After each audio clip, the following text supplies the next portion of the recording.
చంపుకొని కూర్చొని ఇక్కడ ఎంతో మంది ఆరాటపడుతున్నారు.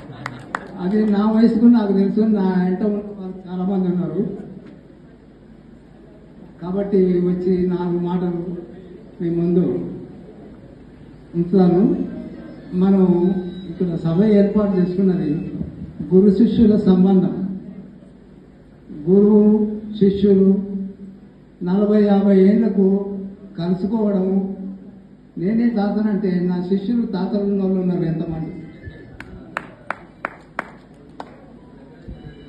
ఆ విధంగా అయినటువంటి ఈ సభాముఖంగా మొట్టమొదలు నాకు చదువు చెప్పిన గురువును నేను జ్ఞప్తికి చేసుకోవడం నా ధర్మం. 1952లో వినాయక్ అలీ అని ముస్లిం ఇప్పుడున్న ఆంజనేయుల గుడిలో ప్రైవేట్ స్కూల్, అక్కడ 2 సంవత్సరాలు చదివిన. ఉసుకలోనే దిద్ద పెట్టిస్తే ఉసుకలో రాయాలి సరస్వతి. ఆ రకంగా 2 సంవత్సరాలు విద్యను అభ్యసించాక నుంచి హై స్కూల్లో 2వ తరగతిలో జాయిన్ అయ్యాను. అప్పుడు ఆ గురువు గారికి 6 భాషలు వచ్చు.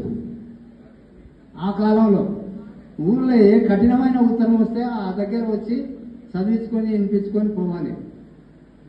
అటువంటి మహానుభావుడు, వారికి నా హృదయపూర్వక ధన్యవాదాలు.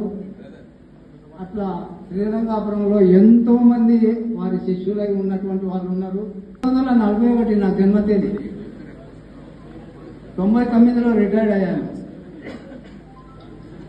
ఇన్ని ఆడుకుంటూ జవదాడుకుంటూ అడుగడు ముందుకు వేసుకుంటూ వస్తుంటే దైవరీత్యా కొన్ని మనకు ఎదురవుతుంటాయి.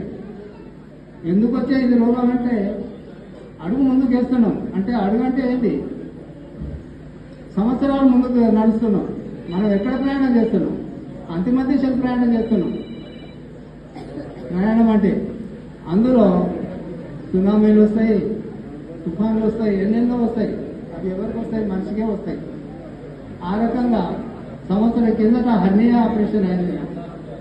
4 నెలల కిందట బ్యాక్ పెయిన్ ఆపరేషన్ అయింది. 10 రోజుల కిందట స్ట్రోక్ ఆపరేషన్ అయింది.